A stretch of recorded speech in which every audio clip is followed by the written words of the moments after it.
Next है hyperlink. आपने hyperlink बनाना Microsoft word में भी पढ़ा था, तो इसमें हाइपरलिंक कैसे बनाते हैं एक्सेल में वो मैं आपको बताऊंगी।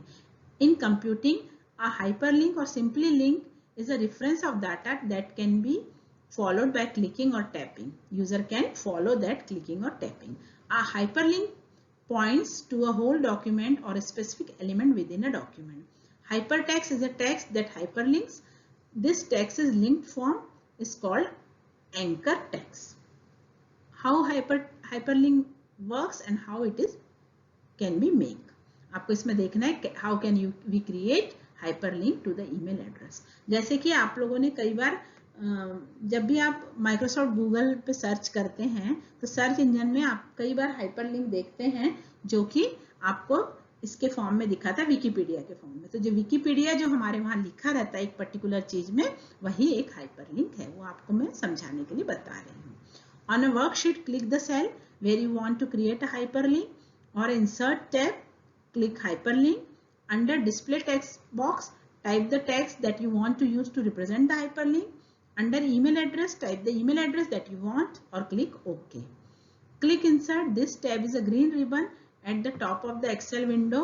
Clicking the insert option in toolbar directly below the green ribbon. If you are on the Mac, don't confuse with Excel insert tab with the insert menu item that is in your Mac's menu bar.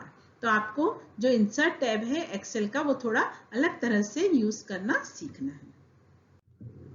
तो ये hyperlink का मैं आपको ये दिखा रही थी जो मैं अभी पिछली बार बता रही थी। ये देखिए यहाँ पर मैं आपको कुछ चीजें जो मैंने इसके पहले आपको पढ़ाई है उसके बारे में भी इसमें बता देती हूँ। जैसे पिवट टेबल इसमें दिखा रहा है। पिवट टेबल मैंने आपको बताया था कि जिसमें आप क्या करते हैं, अगर आप पिवट टेबल बनाते हैं तो उसमें सम अपने आप कैलकुलेट होता है। सिंपल टेबल बनाना हो तो इस तरह से आप इसमें रो एंड कॉलम को सेलेक्ट कर सकते हैं। पिक्चर इंसर्ट करना हो तो ये इंसर्ट टैब है, मैं आपको बता रही थी। तो ये इंसर्ट में आप क्लिप आर्च तरह तरह के और भी शेप्स वगैरह आप उसमें इंसर्ट कर सकते हैं। ये आपका चार्ट है। मैंने पिछले क्लास में भी आपको बताया था कि चार्ट जो है bar chart, pie chart,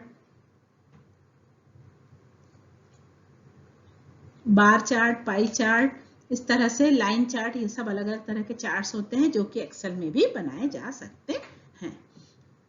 graphical form में भी आप कार्टेशियन चार्ट भी बना सकते हैं। तो यहाँ पे जो मैं आपको बता रही थी वो हाइपरलिंक है। इस हाइपरलिंक में आप जाएंगे और आपको जो हाइपरलिंक में क्लिक करने के बाद जहां पर भी आपको ऑप्शन खुलेगा उसमें आप जिस भी हाइपरलिंक को आपको बनाना है, जैसे यहाँ पे एक सॉफ्टवेयर बना के हाइपरलिंक को कस्टमाइज किया गया है, तो इस तरह से आप जिस भी सॉफ्टवेयर के इसमें हाइपरलिंक में जाना है उसको आप कस्टमाइज करके यूज कर सकते हैं। तो ये जो फाइल होम पेज है ये माइक्रोसॉफ्ट एक्सेल का पेज मैंने आपको हाइपरलिंक के रूप में दिखाया।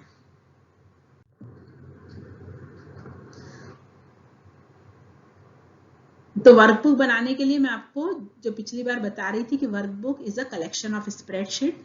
तो documents in MS excel known as workbook. तो how we create a new workbook excel 2007, ये आपके इस कोर्स में 2007 है इसलिए इसको मैंने लिखा है। Click the office button, then office menu appear, choose new, the new workbook dialog box opens. Click the blank workbook icon. The blank workbook icon resides in the middle pane of the new workbook dialog box. Click the create button. Excel create a new blank workbook based on default template. इस तरह से आप नया workbook खोलकर अपने data को enter कर सकते हैं। यहाँ पर मैं आपको माइक्रोसॉफ्ट एक्सेल का एक एग्जाम्पल के रूप में दिखा रही थी पेरोल प्रोजेक्शन, जिसमें कि किस तरह से हम उसको बनाते हैं। यहाँ पर कुछ लोगों के नाम हैं, उनका डिपार्टमेंट है, उनके वेजेस हैं कि उनको किस किस दिन के लिए कितने दिन का वेजेस दिया जाना है, टोटल आवर्स कैलकुलेशन है, ग्रॉस पे है, नेट पे है। तो इस तरह से आप उनके और भी कई डाटा उसमें रख सकते हैं। अगर आप माइक्रोसॉफ्ट एक्सेल में चाहते हैं नाम के साथ उनका एड्रेस भी आए, फोन नंबर भी आए, तो वो सब भी आप यहाँ पर डाटा में इस तरह से रख सकते हैं। तो एक बार ये डाटा एंटर हो गया, उसमें से अगर आप चाहते हैं कि उनका एड्रेस और जो फोन नंबर है वो हर बार रिप्रेजेंट ना हो तो उसको आप हाइड में दिखा सकते हैं। और हर बार जब आप पेरोल बनाएंगे तो सिर्फ मंथली या वीकली बेस पे आप पेरोल बना सकते हैं। यहाँ पर भी मुझे कुछ कुछ चीजें दिख रही है जो कि आपको मुझे बताना है। तो ये बाकी तो आपका होम पेज जो है वो बिल्कुल वैसा ही दिखता है जैसा माइक्रोसॉफ्ट वर्ड का दिखता है, इसलिए माइक्रोसॉफ्ट एक्सेल में, लेकिन आपको जो है शीट जो है वो इसी तरह से दिखेगी। तो यहाँ इंसर्ट जो टेबल होता है वो इस तरह से इंसर्ट सेल, इंसर्ट जो है यहाँ पे दिखाया जा रहा है, जो कि आप देख सकते हैं। इसमें आप ऑटो, फॉर्म और कुछ कुछ चीजें जो आपको और अगले पेज में भी दिखाऊंगी मैं कुछ फिगर में, जिससे कि आपको फंक्शन को कैसे यूज करना है उसको मैं आपको बताऊंगी। एक और चीज हमने देखी थी conditioning formatting. Conditioning formatting CF is a tool that allow you to apply formats to a cell or range of cell, and you have formatting change depending on the value of cell or value of formula. For example, you can have a cell appear bold only when the value of cell is greater than 100. देखिए, अगर आप एक Microsoft Excel में एक आपकी worksheet बना रहे हैं और स्प्रेडशीट, और उसमें आप अगर चाहते हैं कि अगर आपके इसमें किसी का 100 से ऊपर स्कोर हो जाए तो वो सेल बोल्ड हो जाए, तो उस तरह से आप फॉर्मेटिंग कर सकते हैं। ये कंडीशनल फॉर्मेटिंग है। इसका मतलब है कि आप एक पर्टिकुलर कंडीशन को, रूल को फॉलो करते फॉर्मेटिंग करेंगे तो उसको वो उसी तरीके से लेगा। जैसे select a desired cell for conditional formatting rule, आप पर्टिकुलर सेल में उस कंडीशन को चाहते हैं तो आप सेल को ये क्लिक करिए, अगर आप कॉलम में चाहते हैं तो कॉलम को क्लिक करिए। From the home tab click the conditioning formatting command, the mouse over the desired conditioning formatting type. आपको फॉर्मेट में जो कंडीशन रखना है, जो आपकी पर्टिकुलर कंडीशन को फॉलो होना, उसको सेलेक्ट करेंगे, उसको आप टाइप करेंगे। Select the desired rule from the menu that appear, a dialog box will appear. अगर आपने मेन्यू से सेलेक्ट करना तो वहां से कर सकते हैं, डायलॉग बॉक्स से कर सकते हैं। तो इसका जो शॉर्ट फॉर्म होता है वो इस तरह से रहता है, click home conditioning formatting highlight cell rule text that contains. तो इस तरह से आप इसको कंडीशनिंग फॉर्मेटिंग का शॉर्ट नोट आप लोग तैयार कर लेंगे। फिर है हाउ टू इवेल्युएट फॉर्मूला। हम बहुत सारे फंक्शन और फॉर्मूले की बात कर रहे थे कि माइक्रोसॉफ्ट एक्सेल जो बहुत तरह के फंक्शन और फॉर्मूले को यूज कर सकता है, उसके एनालिसिस कर सकता है, उसको दिखा सकता है। तो function pre written formula that perform common and not so common calculation such as summation averaging. Summation averaging बहुत common calculation है, वो तो डायरेक्ट भी आपका pivot table में आ जाता है। उसके अलावा आपको कोई फॉर्मूला यूज करना है, you can combine many function operation in a single formula to obtain more complex result. तो आपको कोई complex फॉर्मूला अप्लाई करना है, जैसे इसमें एग्जाम्पल के लिए दिया है sum A1 A13, तो इस तरह से उसको हम यूज कर सकते हैं। तो जिस भी इसमें आपको फॉर्मूला रिजल्ट को डिस्प्ले करना है, आप पहले कंस्ट्रक्शन फॉर्मूला बार और type directly into the cell where you want to formula to begin. पहले आपको जहां पे फॉर्मूला चाहिए वहां आपको या तो वो करना पड़ेगा, टाइप करना पड़ेगा। फॉर्मूला टाइप करने के लिए आप इक्वल साइन का यूज करते हैं, उसके बाद फॉर्मूला लिखते हैं। एक्सेल में यही रूल है कि आपको इक्वल लिखना है, फिर फॉर्मूला लिखना है। और ऑटोफिल भी आप कर सकते हैं टू कंस्ट्रक्ट वन सेल, और autofill select cell with the formula, और आप कर्सर को blank across a lower right corner of cell. Once the cursor is visible simply drag your formula down across the row as the case may be, और autofill will change the cell refresh accordingly. जैसे autofill में अगर आपने करके रखा और आपने मान लो यहाँ एग्जांपल दी हूँ, मान लो आपने एक फॉर्मूला बनाया A3 equal to A1 plus A2, लेकिन जब आप ड्रैग करके B3 में जाएंगे तो वो अपने आप फॉर्मूला जो है B1 प्लस B2 बन जाएगा, और ऑटोफिल के कारण ही अपने आप फॉर्मूले को ले लेता है, उसको आपको बार बार टाइप नहीं करना पड़ता।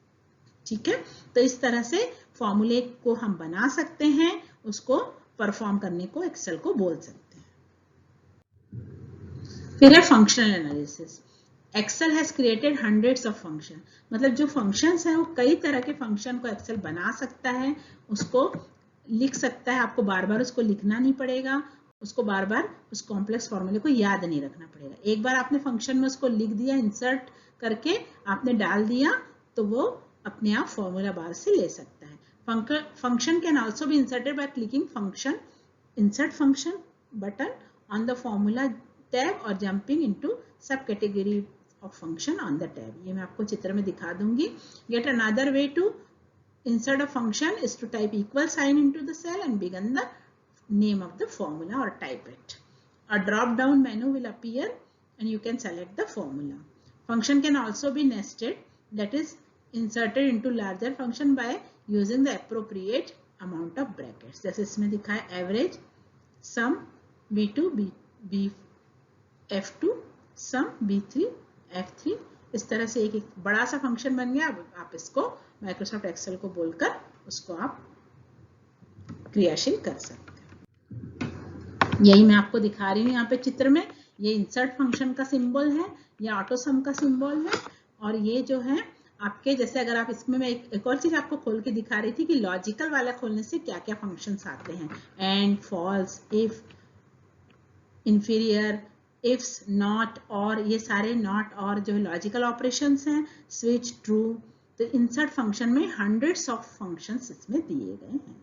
फिर आपको एक और चीज मैं यहाँ बता रही हूँ कि ये लुकअप टेबल्स हैं, और यहाँ पर एक मैथमेटिकल एंड ट्रिग्नोमेट्रिकल और मोर फंक्शन भी यहाँ दिए गए हैं। इस तरह से आप इसमें जाकर इनमें इसको खोलकर बहुत से तरह के फॉर्मूलेस इसको आप अडॉप्ट कर सकते हैं या अपने फॉर्मूले बना सकते हैं और उसको यूज कर सकते हैं।